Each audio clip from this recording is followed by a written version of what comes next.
네, 진주찬 목사입니다. 지금 참 오래간만에 이렇게 고향 강단에 서게 됐는데 참 올 때마다 참 편하고 익숙하고 참 좋은 것 같습니다. 저는 지금 서울의 지금 상신교회에서 아동부 담당 부목사로 지금 섬기고 있고요. 휴가철 맞아가지고 이제 집에 내려온 김에 감사하게도 우리 한 목사님께서 강단을 이렇게 내어주셔가지고 성도님들하고 함께 말씀 나눌 수 있게 됐습니다. 함께 말씀 나눌 때 은혜 시간 될 수 있길 바랍니다. 네. 이른 아침부터 사람들이 삼삼오오 모여서 성전에 앉아있는 장면으로 시작합니다. 오늘은 예수님이 성전에 오셔서 하나님에 대해, 복음에 대해 말씀해 주시기로 한 날입니다. 예수님께서 성전으로 오신다는 이야기를 듣고는 말씀을 사모하는 사람들이 모두 다 한마음이 돼서 한 자리에 모였습니다. 예수님께서 성전에 들어오시자 본격적으로 말씀이 시작됩니다.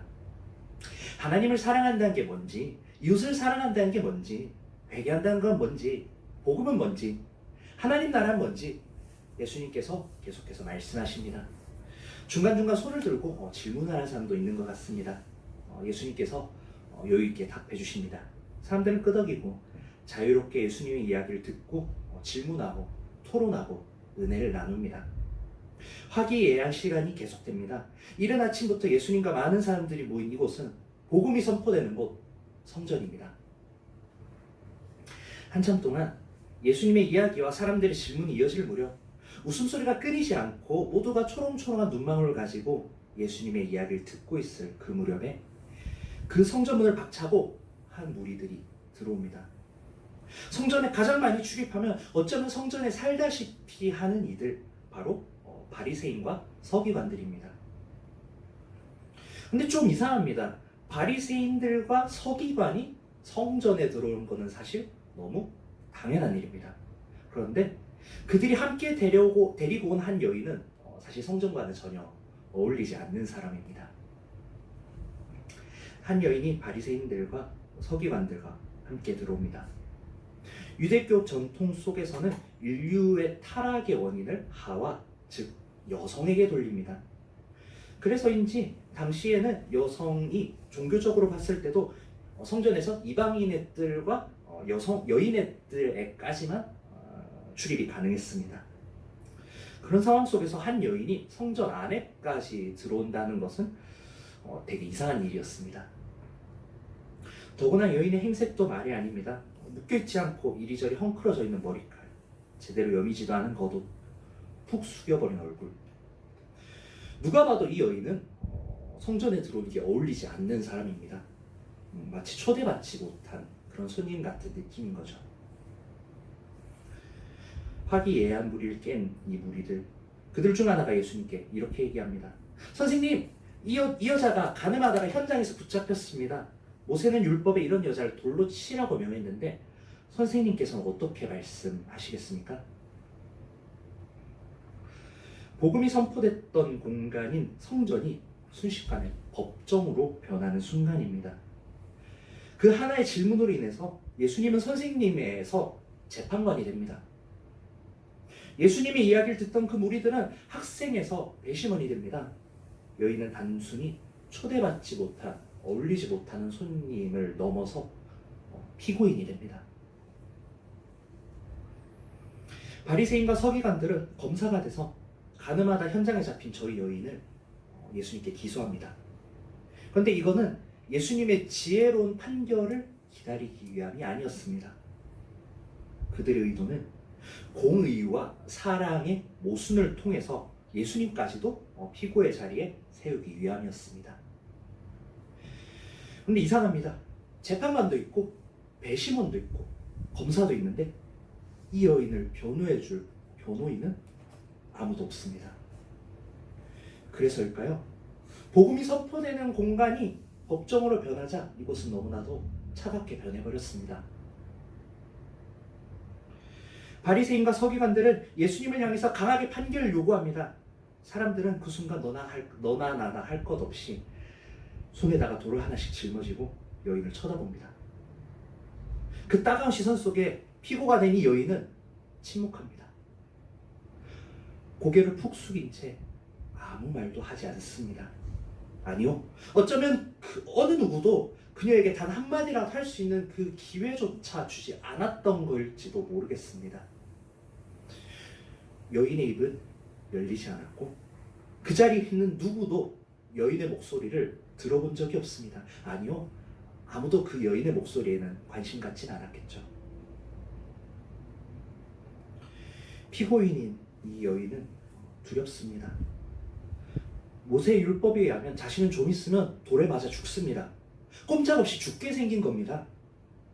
죽음에 대한 두려움이 내 몸을, 내 마음을 조금씩 굳어가게 만듭니다. 하지만 그녀에게 죽음보다 더 싫은 게 있습니다. 판결이 이루어지고 처벌이 이루어지기까지 그녀가 홀로 견뎌야 될 외로움이었습니다. 자신을 향한 사람들의 따가운 시선이었습니다. 쥐구멍에라도 들어가서 숨고 싶은 그 수치스러움이었습니다. 피고인인 이 여인의 침묵에는 많은 것이 담겨 있었습니다. 예수님을 통해 복음이 선포되는 공간이었던 성전이 순식간에 법정으로 변하더니 이제는 예수님의 판결에 따라, 예수님의 말 한마디에 따라 이제 사형이 집행되어야 되는 심판의 자리가 되어버렸습니다. 우리의 교회도 이렇지 않은가 모르겠습니다.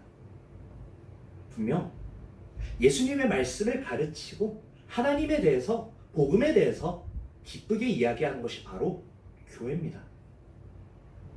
예수님께서 선포하신 것 같이 복음을 선포하는 곳, 좋은 소식을 선포하는 것이 바로 교회입니다.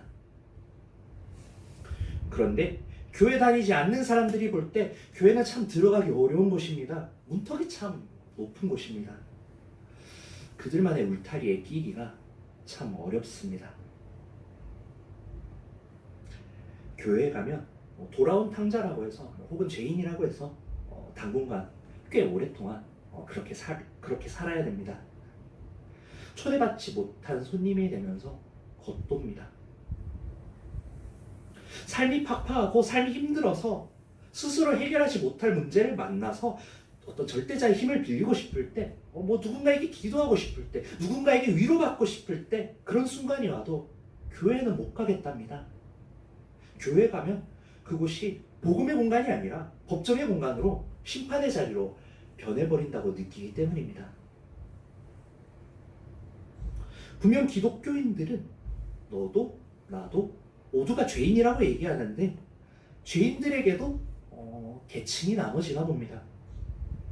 교회 다니지 않는 사람은 사형수고 교회 다닌 사람은 좀 경범죄 지은 사람 정도로 분류된다는 느낌을 받습니다. 복음은 그들에게만 해당되지 나에게는 해당되지 않나 봅니다. 보이지 않는 사형수에 빨간 명찰을 달고 교회에 들어가서 사람들의 따가운 시선을 견뎌내야 됩니다. 그들이 쥐고 있는 돌이, 그들이 던지게 될 돌이 참 무섭습니다. 교회 밖에서 교회를 보는 것만 그렇지 않습니다. 우리 교회 안의 상황도 사실 그렇지 않은가 돌아봅니다. 언제부턴가 교회 안에서 신앙적으로 힘들다는 얘기를 꺼내기가 어려워졌습니다. 신앙적으로 어려운 문제가 있어서 기도해달라고 하면 하나님을 신뢰하지 못하는 사람, 믿음이 부족한 사람으로 어느 순간 낙인 찍혀버리기 때문입니다. 대학 입시에 떨어진 사람이 교회 오기 불편합니다. 하는 일이 잘 안 되고 어려운 시간을 보내고 있는 사람들, 가족 중에 누군가가 아픈 사람이 교회 오기가 참 버겁습니다. 기도가 부족해서 혹은 부모가 지은 죄가 있어서, 너가 지은 죄가 있어서 그렇게 됐다고 아무렇지도 않게 얘기하는 사람이 있습니다. 그리고 그 이야기 끝에는 너 생각해서 하는 말이야, 회개해야지, 기도해야지 라는 문장이 꼭 붙습니다. 교회가 그들을 위로하고 그들과 함께하는 것이 아니게 되었기 때문입니다. 그들의 상황에 그 사람이 어떻게 살았는지, 그 사람이 얼마나 어렵고 힘든지에 귀를 기울이는 게 아니라 하나님을 신뢰하지 못함이라고 책망하고 정죄하고 심판하는 것, 그러면서 본인은 자기 의의를 얻어가는 것이 바로 교회가 되었기 때문입니다. 자꾸만 복음은 사라지고 은혜는 사라지고 사람들의 정죄가, 사람들의 시선이 하나님의 심판이란 이름으로 둔갑하면서 복음의 자리를 자꾸 빼앗고 대신하려고 합니다. 교회는 하나님의 말씀과 복음을 통해서 서로를 세워가야 되는 곳입니다. 죄의 문제를 가지고 있는 이를 권면하고 그들을 위해서 회개하고 기도해야 되는 자리가 바로 교회입니다. 그런데 어느 순간 정죄하고 심판하기 위해서 돌을 집어들고 돌을 던지는 그런 곳이 교회가 되었습니다. 교회 다니지 않는 사람들, 그리고 교회 다닌다고 할지라도 신앙이 흔들리거나 교회 다닌다고 할지라도 죄의 문제가 드러난 사람들, 이들은 모두 거룩을 위해서 하나님의 이름 때문에 심판받아야 될 사람이 되어버렸습니다. 그렇게 교회는 점점 하나님의 말씀으로 사람을 세우는 곳이 아니라 세상을 향해서, 그리고 서로를 향해서 돌을 빗발치게 던지는 심판의 자리가 됩니다. 서로를 향해 던진 돌에 상처받고 피를 흘립니다. 돌이 빗발치는 교회는 참 많이 아픕니다. 이제는 어떻게 해야 될지 모르겠습니다. 예수님의 말씀이 듣고 싶습니다. 예수님의 판결이 듣고 싶습니다. 이런 상황 속에서 예수님의 침묵은 참 야속하기만 합니다.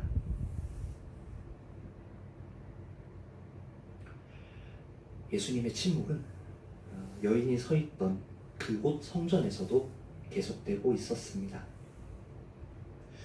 오랫동안 침묵하고 있자 성전의 공기는 더욱더 무거워집니다. 복음이 선포되던 성전이 법정이 되었고요, 심판의 자리로 변해버렸습니다. 그 공간 속에서 사람들은 숨죽여서 예수님이 뭐라고 하실까?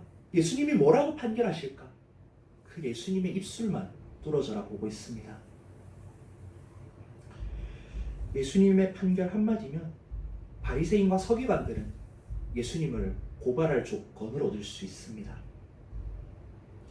예수님의 판결 한마디면 수많은 사람들의 돌이 던져질지 그 자리에 놓아질지, 그 여인이 살지 죽을지가 결정됩니다.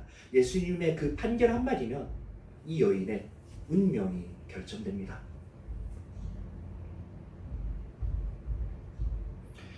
재판관이 되신 예수님께서는 숨죽여서 모두가 자신을 주목하여 보심을 알고 계십니다.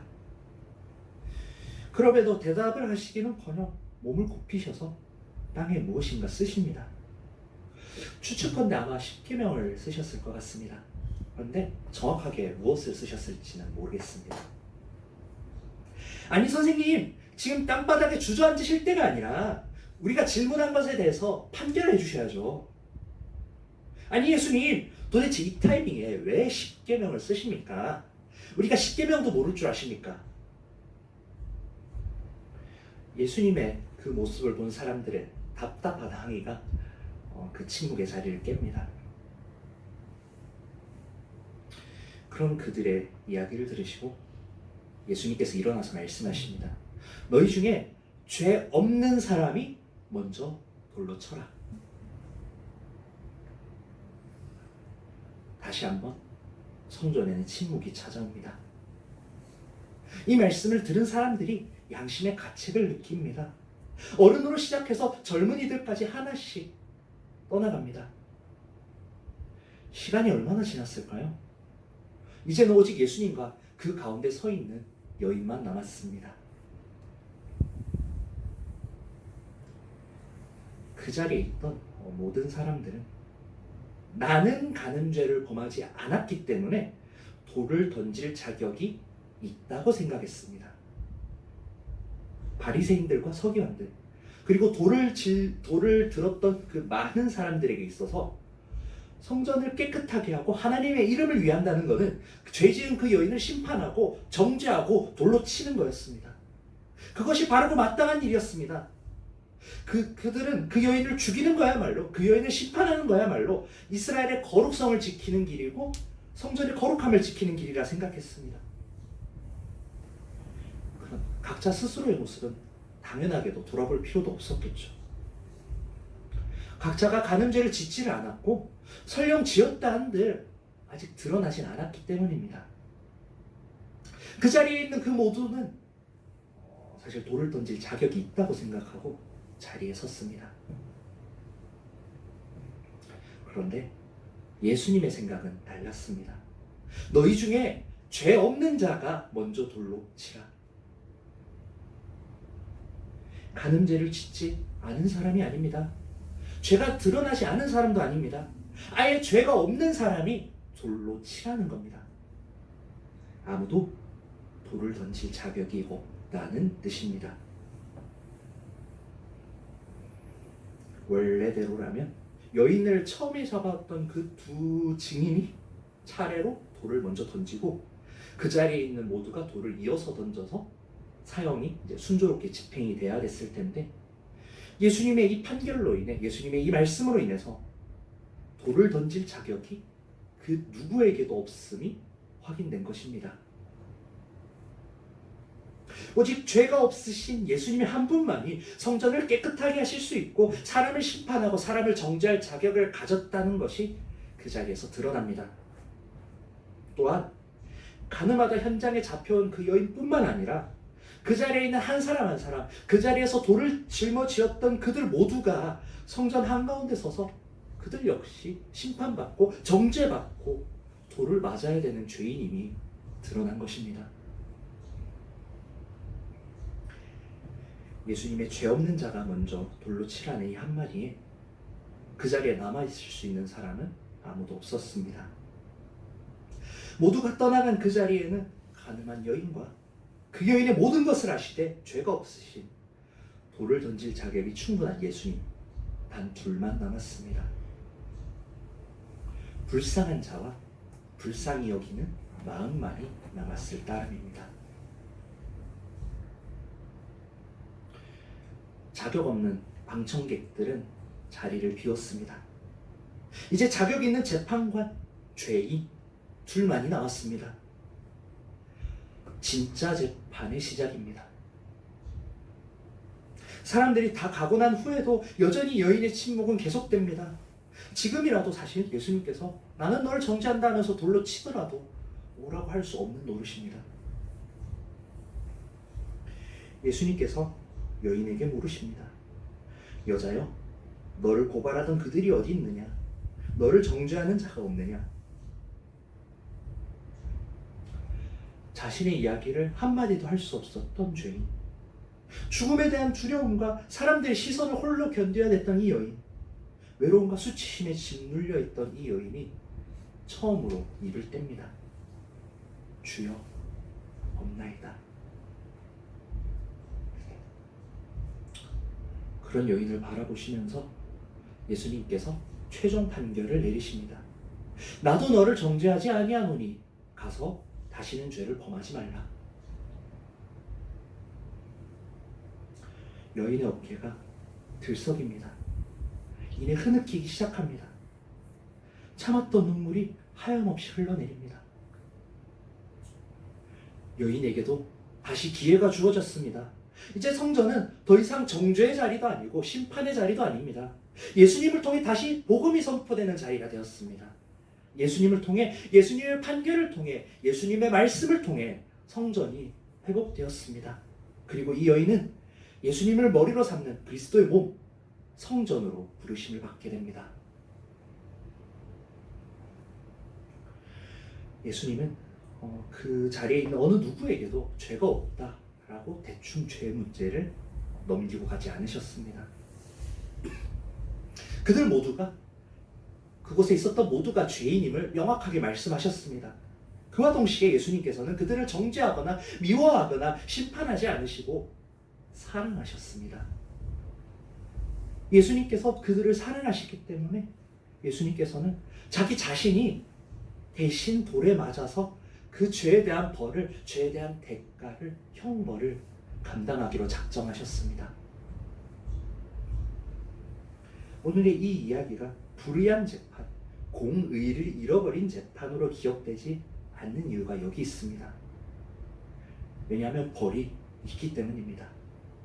예수님께서 십자가에서 그들 모두가 맞아야 될 돌을, 죄책을, 벌을, 심판을 대신 받아주셨기 때문입니다. 예수 그리스도를 통해 가늠한 여인뿐만 아니라 그 자리에 있던 모두가 기회를 얻었습니다. 예수 그리스도를 통해 성전이 깨끗해졌습니다. 예수 그리스도의 그 희생을 통해 그 자리에 있는 모두는 복음을 전하는 성전으로, 그리스도를 따르는 그리스도의 몸으로 부르심을 받게 됐습니다. 죄인들이었던 우리는 그리스도의 몸인 성전으로 회복되게 됐고요. 성전은 이제 다시 복음이 선포되는 곳이 됩니다. 교회는 복음이 선포되는 곳입니다. 누군가를 정죄하거나 누군가를 심판하는 것이 아닙니다. 모두가 자격 없는 죄인인 것을 선포하고 예수님께서 돌에 대신 맞아주심으로, 십자가를 대신 지심으로 우리들에게도 기회가 왔다고 선포하는 것이 바로 교회입니다. 예수 그리스도께서 핏값으로 우리들을 사셔서 나의 몸으로 부르셨다고 선포되어지는 것이 바로 교회입니다. 죄에 대한 심판은, 죄에 대한 대가는 교회 머리 대신 그리스도께 달려 있습니다. 그리스도의 몸인 교회는 그리스도의 몸된 우리들인 예수님께서 말씀하신 그 복음을 전하고 예수님께서 우리들을 용서하셨음을 세상에 전하고 그분을 그저 따라서 사는 겁니다. 머리가 되신 그리스도께서 죄인들인 우리를 포함한 우리 모두를 사랑하시기 때문에 우리는 교회 밖에 있는 사람도 사랑해야 됩니다. 그리스도인은 세상에 알려줘야 됩니다. 교회는 정죄의 자리가 아니라, 심판의 자리가 아니라 예수님의 복음이 선포되는 곳이라고 말입니다. 그리스도인인 나 역시 자격이 없었지만 예수님께서 나 대신 돌을 맞아 주셨기 때문에, 예수님께서 나 대신 십자가를 지셨기 때문에 내가 기회를 얻고 내가 그리스도의 몸으로 부름받았다고, 그것이 너무나도 기쁘고 행복하고 감격스럽다고 세상에 얘기해줘야 됩니다. 그 예수님께서 나를 부르신, 나를 사랑하시는 그 예수님께서 당신 또한 부르신다고, 너 또한 너무나도 사랑하신다고 세상에 말해줘야 됩니다. 우리 한 사람 한 사람이 모인 이 교회의 모습이, 교회로 살아간 우리 각자의 삶의 모습이 머리이신 그리스도를 닮아서 서로를 사랑하고 복음을 드러내야 됩니다. 머리가 되신 그리스도께서 신앙적으로 흔들리는, 죄 문제로 괴로워하는 교회 안에 있는 사람도 사랑하십니다. 그렇기 때문에 우리 또한 그들 역시 사랑해야 할 것입니다. 그들을 판단하고 정죄하고 심판하는 게 아닙니다. 그들의 삶의 이야기에, 신앙의 이야기에, 그들이 살아가고 있는 그 어렵고 고통스러운 삶의 현장에 귀를 기울이고 죄의 문제에서 돌이키자고 권면은 하지만 그들과 함께 해야 됩니다. 각자 삶의 어려움을 안고 교회 다니는 서로의 목소리에 귀를 기울여야 됩니다. 서로를 위해 기도하고 다독이는 곳, 어려운 가운데서도 서로가 서로의 손을 잡고 복음을 통해 회복을 이루어가는 곳, 그곳이 그리스도의 몸인 교회가 되어야 됩니다. 그리스도의 몸인 우리가 되어야 됩니다. 가끔씩, 아니요, 꽤 자주 우리가 살아가다 보면 불의한 일이 일어납니다. 하나님의 공의가 당장 실현되지 않는 것 같은 참 깨어진 세상을 살아가는 우리들입니다. 하나님의 공의를 짓밟는 일들이 바로 잡아지지 않고 그 안에서 많은 이들이 상처받습니다. 당장 하나님의 심판이 이루어지지 않는 현실이 참 답답합니다. 내가 힘만이 있다면 돌을 던져서 저것을 심판하고 싶을 때가 우리 삶에 분명히 있습니다. 그런데 차마 그럴 수 없는 현실이 참 개탄스러울 때가 있죠. 그럼에도 불구하고 우리가 이런 상황 가운데서도 불의가 아직도 세상에 만연한 것 같은 이 어려운 세상, 이런 세상 속에서도 우리가 절망하지 않고 여전히 복음을 선포할 수 있는 이유가 있습니다. 교회 머리 대신 그리스도에 대한 신뢰 때문입니다. 예수님께서 성전을 언젠가 깨끗하게 하실 거고 그날이 되면 세상을 회복해 하실 것이기 때문입니다. 죄를 죄라고 얘기할 수 있는 용기와 함께 우리에게는 머리가 되신 예수님에 대한 신뢰가 필요합니다. 믿음이 필요합니다.